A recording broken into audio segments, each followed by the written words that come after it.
spring. How do you envision Legend Bay's role this year?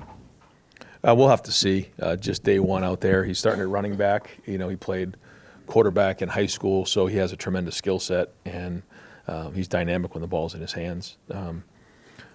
We see him as somebody that could play running back and also move out to wide receiver. Sort of like, I wasn't here with Curtis Samuel, but I watched a lot of film when he was here. He kind of reminds me of that style of player. Remember when Xavier Johnson was here, he could play running back or move out to wide receiver.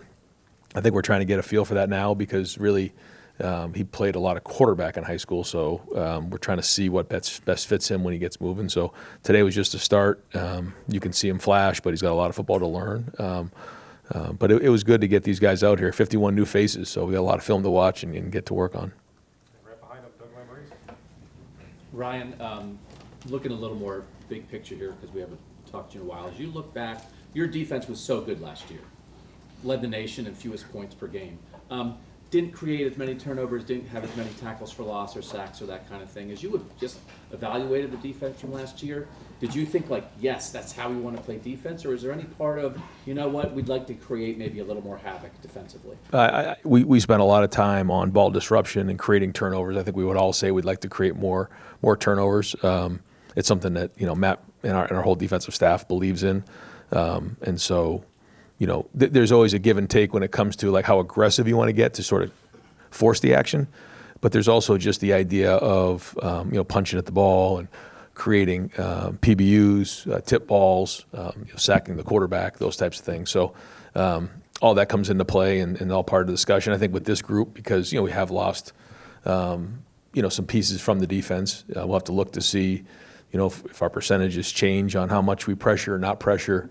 But then, you also put yourself at risk of explosive plays the more aggressive you get. So there's a give and take. But I can tell you there's a huge emphasis to create turnovers like there is every year. And, we jumped on it today, and we'll continue to do that. Right next to him, Bill Lance. Ryan, on the offensive line, how much shuffling maybe do you anticipate in the spring to try to figure out where guys can play? Can Phil potentially play guard? Can Ian play guard? Might Austin move between tackle and guard? What do you think that would look like? Yeah, we're trying to get as many reps as we can. Right now, I think there was over 110 guys on the field today. And when you're doing that, that's typically like a preseason practice. So there's going to be times where, we want to get a couple fields going and get as many reps as we can. When that's the case, then we can move some guys and interchangeable pieces, which is something philosophically we felt was always important to be able to do that. You see Josh Padilla can play guard or center. You've seen Carson play multiple positions. But it's something that we want to see if we can get the best five out there. But then 6, 7, and 8 typically have some versatility in there. So, yeah, we want to get Ian, some guard work and some tackle work. Austin will mostly be at tackle, although we've seen him play guard before. Gabe will mostly be at guard. Josh will play some center and some guard. He's probably going to be limited for a decent amount of the spring, but it's a good opportunity to get some young guys in there, get Carter going. We got a lot of guys in there that are going to be fighting for reps, but there'll be enough to go around. We're going to try to find the right five that gives us the best chance to win, and then build depth off of that. So to answer your question, there'll be a lot of interchanging of guys, especially there'll be opportunity. We didn't do it today because we were inside, but we'll quickly go outside and start to get some two fields going to get as many reps as we can to evaluate what we have coming out of the spring. Still tackle and guard too. Right now he's just tackle, but it's worth a discussion for sure. In the back on the aisle, Cameron D. Robinson, the Athletic. Ryan, when you look at, when you evaluated things this offseason and trying to look at what you want to do with an offense coordinator, obviously brought in Arthur, what do you like so much about having two NFL coordinators? And then obviously Chip was that guy for you, and then you brought in Matt on defense. What do you like so much about having NFL guys? Not only that, but former head coaches in the NFL. So when you come with that perspective, it's, we always say you learn so much when you take on a new role. And I think, the managing of their staffs on their side of the ball is critically important. You're seeing Matt do that now with some of the staff, hires and changes that we're making on his side of the ball. And then, as Arthur's starting to install some of the things that he has done in the past, there's a system in place for it. And, it's not the NFL, but, it's pretty close. The hash marks are different. The guys are a little bit different, but there's a lot of things that carry over here. So that's been good. And it's ultimately, we've talked about this many times, it allows me an opportunity to kind of step away and really dive into everything else and just be more present in the building, with the players, with the staff, certainly with, the NIL stuff in terms of raising money, asking questions, it's a different mindset. Now that being said, we're going to get in there in the film and figure out what are the things we've done in the past that fit what we're doing, and what are the things that, moving forward we want to kind of look at and change to build an identity, because that's what we're trying to do. We're trying to build an identity that carries throughout the entire season. And when you have somebody like Arthur who's been through it before, he's been through playoff games, he's played the long season in the NFL, you have to kind of build towards the end of the season, and that's the goal here for us, because when you think about the way things are structured now, you got to be building towards the end of the season. Now, next year with some of the games that we play, you got to start right from the jump on it too, and you got to play throughout the length of the season. And I think it's an opportunity for us to continue to get stronger throughout the season, get challenged in certain areas, so that when it comes time to play in December and January, we're going to be salty because we've been through the fire. And so having some experienced guys like that running the offense and defense is going to be something that we count on to pay dividends in the end. Fourth row in the middle, Dan Hope, 11 Warriors. Ryan, just to follow up on that, what did you learn maybe just from last year about, working with Brian Hartline, somebody who was a first-year offensive coordinator, and how much did that kind of give you reason to want to bring in someone like Arthur who had that experience, who could be kind of that head coach of the offense? Well, every year is a different dynamic.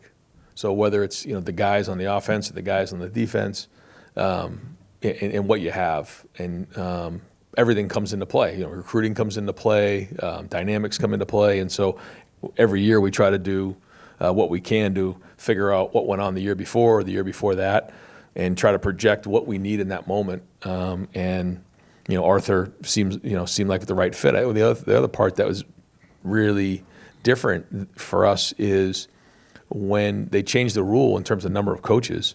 We now have Cortez coaching the wide receivers, but we also have Arthur as the offense coordinator. So it's it's a +1 there, and that was a change. And so that's a little bit more like an NFL operation, just in terms of how we structured that. And I got to give Ross and the board credit for allowing us to do that, because that was a whole nother position, and knowing how important that is. And we spent a lot of time talking about development here and how we develop our guys.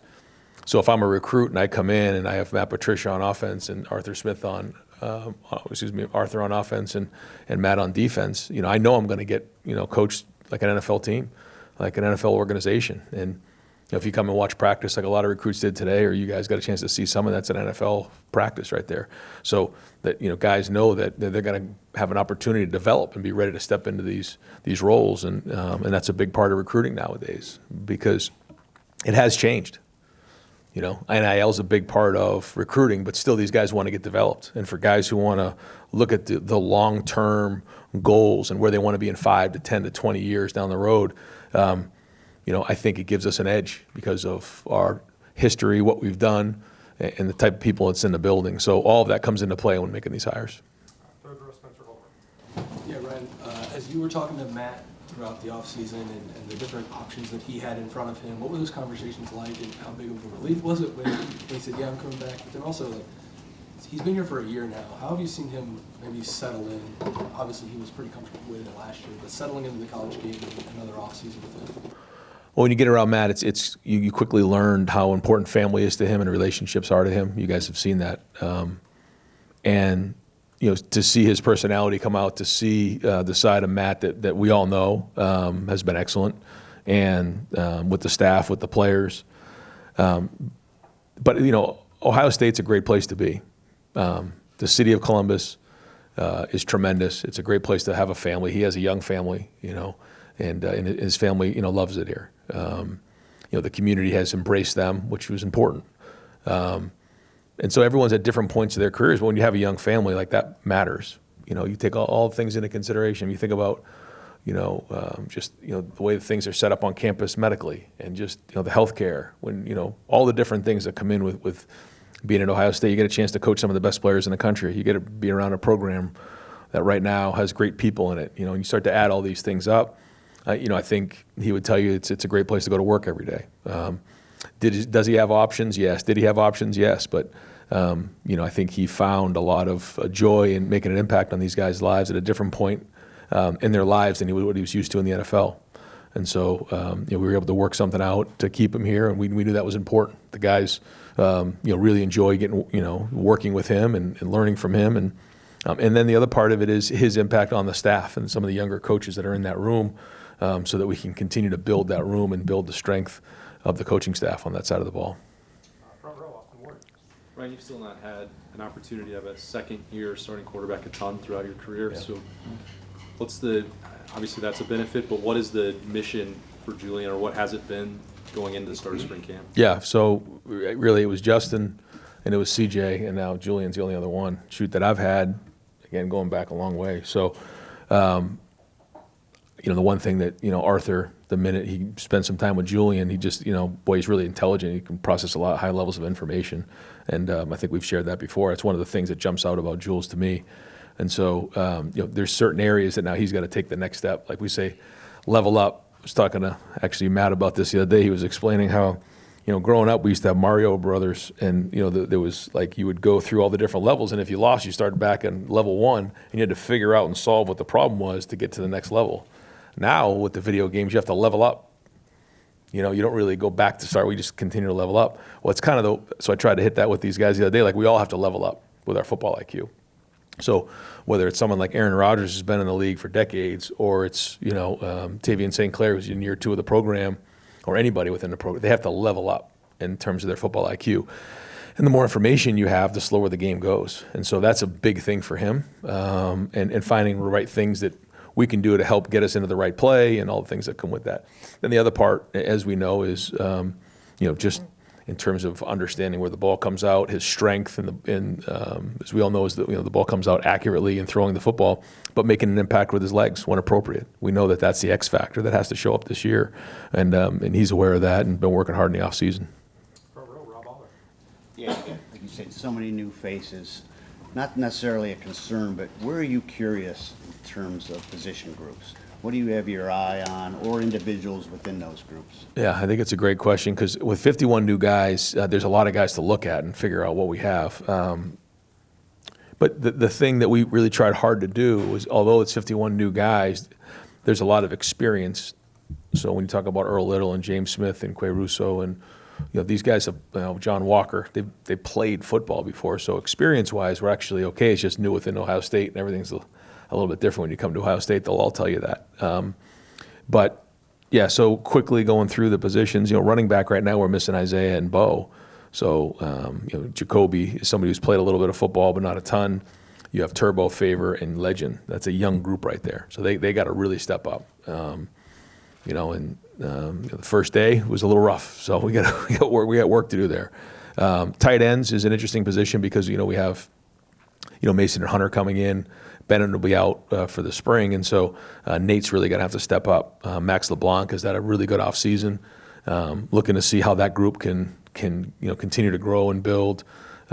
Nick's a young guy that has done a nice job in the weight room so far, but it's hard to play as a young tight end. So whether it's 11, 12, we'll have to see and see what we can handle there. At wideout, we're as deep as we've been in a while there. Interesting group because obviously Jeremiah leads the way, but Brandon's right there with them, and then you have Kyle and Devin, who both come in, had really good practices today, just for day one, seeing a couple of veteran guys go out there and make plays, know exactly what they're doing. Pros already, you can just see it. Now we'll see when the pads come on what that looks like. We also have some other guys pushing in those areas, like Phil Bell and Dez, but then you have the young guys, and they're coming too. So it's fun to watch them. They flashed. They didn't quite know what they were doing all day today, but they were working at it. And Chris hit a big post. Quay hit an over. Brock had a couple nice plays. I mean, all those guys have bright futures here. All three of them in different ways. So it's a deep group. Offensive line is as deep as we've been, just in terms of being able to put guys on the field. Defensive line, there's a lot of new faces in there, whether it's guys who are in the program who haven't played a lot of football or new guys that are transfer guys that come in. So to be determined there. In the back end, deep, certainly missing Caleb and missing IGB is going to be, missing Lorenzo is going to be a big loss. But seeing Terry in there, seeing Earl come in there, Leroy's had a great offseason. Jalen's really done well. Then you have some really good young guys coming up too with Blaine and some of them. Corner, same thing, deeper than we've been. And then at linebacker, having Christian there as a veteran guy with Peyton. Riley will be out for the spring, but TJ has really had a chance to step up. Sincere, Garrett Stover's had a good offseason. So I guess it's a combination of seeing what the new transfers are like within our program, but also seeing some of those younger guys have to step up. Is there Go ahead. Is there one group? is there one? No. Okay. No. Maybe in about 5 practices after seeing it all and evaluating it, have a better feel. But I feel like right now, most positions are in decent shape. I would say running back probably right now is my biggest concern. Yeah, I would say. So we'll have to see. Coach, following up on that, with half the roster being new, veteran guys from the portal and everything, how big of a challenge is that? Because this is kind of uncharted water for you guys, and you got 15 practices. The season's coming; it's going to come fast. How important is it to get everybody up to speed, and is that the biggest challenge? Yeah, I feel like we did a really nice job. Mick Marotti and his staff are just, I'm not with everybody across the country. I don't get a chance to see what they do, but if they're better than what Mick does in that room, I tip my hat to him because I can't imagine there's anybody better. What Mick does in there with his staff is tremendous, and we had a huge champions meeting yesterday, and the growth that these guys made physically was tangible. The work ethic that they showed, but then really brought everybody together. And again, with half the team being new, there's a camaraderie being built right now that's important. And true love and brotherhood is when your brother makes a play and you're just as happy for him as if you made the play yourself. The guy that I use all the time is Travion. When Quinshawn would score a touchdown, he was more happy for Quinshawn than he was for his own self. And what happened, that all came back to him in the end. And if we have that same type of mentality into the season, then we'll have a chance. But so much of that happens in the weight room. But I told the guys right here, I said, you only got 14 left. You only got 15 in the spring. So these things go fast. We got to do a great job on the off days of making the corrections. But also spending time in the building and connecting with the guys on the team because, to your point, the connection of the team will be important, which we know in today's game is something that is different than what it's been in the past. Usually, you would, grow up with these guys in year 3 and year 4, and you've been with them for 2 and 3 and 4, sometimes 5 years. That's not really the case anymore because of the turnover we're seeing, because of the structure, everything. So it is a big challenge, but I really like this team. I like the guys. I like their energy. I like their competitiveness, their seriousness. It's a mature group, but we haven't been together very long, so we got work to do. Ryan, you mentioned the no longer limits on staff sizes, so you can Yeah. have 12 position coaches and coordinators. You couldn't Yeah. years ago. It was limited to 10, but there's still limits on how many guys can actually go on the road. Yeah. Recruiting, how are those recruiting rules for guys going to be defined? Do some guys not have to go on the road? And Yeah, that's right. Yeah. So Arthur, just right now, wouldn't be somebody that's not designated to go on the road. I know that there is conversation about maybe depending on what part of the season you're in, being able to designate different people within your program. I think that's an interesting concept that I think probably will end up happening somewhere along the line. But as of right now, because of our numbers, he would be non-designated. Is there anybody else who's not designated? I think otherwise all the other position coaches are, so they would be part of the 10. Yeah. Wouldn't Matt's on the road. Yep. Yeah, Ryan, with a roster like this, you said 51 new, 112 out there. Could you name every jersey number first? Oh yeah. Well, jersey number, no. So that's what Matt, is there a rep today where you look across the field, you're like, I don't even know who that is doing that rep? Does that happen on day one? No, I know, but the jersey numbers is something that's very that gets contentious fast, and so Quinn's right in the middle of that, and that's a big matrix on how we figure out who has what jersey and when they ask for it, their seniority, if they've done right by Coach Mick, if they're champions, and then people put in for jersey numbers like a year in advance. When he leaves, I'm going to be ready for that one. And then you have to figure out special teams and if there's going to be any kind of issue with 2 guys being on the field at once. So when you see a guy out there for the first time, like just, Riley wasn't practice today, but I saw him in 5 today, and I'm used to seeing him in 20. I'm like, who's this guy, number 5? And so anyways, yeah, you have to get used to it, but it doesn't take long to be out there. We get so many reps, you just get a feel for it. Got time for a couple more. Joe Nugent? Over the weekend, Ted Carter announced he decided to resign. Certainly a lot of reaction through campus. He's been around the football team. What did you think of that? Yeah, no, we thank Ted for his support of Ohio State football for the last couple of years, and that's really my thoughts on it right now. Go to the front row, Bill or Bills. When you lost 20 or 31 transfers, I think it was, got some veteran guys. How much was a change in philosophy, if that's the right word? You guys had a great regular season, didn't have a lot of adversity, probably when the playoff and postseason happened, that kind of hit you in the head a little bit. Yep. How much of that was a conscious decision? Okay, we have a fixed pool of NIL, that kind of thing. Let's pay for proven production. Let's get the Terry Moores, the Earl Littles, those kind of guys. And that's a new philosophy. And is that true? And how do you mold those guys back, to get that kind of brotherhood feeling again? No, I think it's a great question, because I think every year is a little different, but a part of what you just said was, I don't think anybody realizes how many guys here over the last, 7 years have left after 3. I don't know if maybe there's a program that's had more guys leave after 3 years. Maybe someone can do some research, but we've had a lot, and really the guys who are all being considered like first rounders right now, I consider Sonny a 3 and done because of the reclassification, but when you look at Carnell, when you look at Caleb, when you look at K-Mac, when you look at Arvell and Sonny, those guys are really 3-year guys. So you're losing all that experience. Now, if they were 4th and 5th year seniors, naturally you just see some guys step into those roles, but when you lose those guys, man, it makes a big difference. And 2 years ago, when you saw Jack and JT and Tyleek and Cody and some of these guys, Lathan, come back, they were already within the program, and we were veteran that way. When you see guys who are going to be seniors walk out the door, the first thing you got to do is you got to get some more veteran guys in that room, or else you're just constantly young. I felt like we were a little young this year, quite honest. And so when you go through it and you get some more senior guys in there, it's just a different approach. We felt like we needed that. So I think when you look at the guys who actually left and the guys that came in, I think there's a significant matrix out there, or some sort of analytic that shows, in terms of how our number of games played and age gap went up maybe a year and a half or 2 years. And that was by design, for sure, because we felt like when those guys were walking out the door, we better replace them with some more veteran guys. Now, that being said, they have to be the right guys, and they have to fit what we do and believe in our culture. So all those things are into consideration. Now, each year it's a little different based on what you have in the room.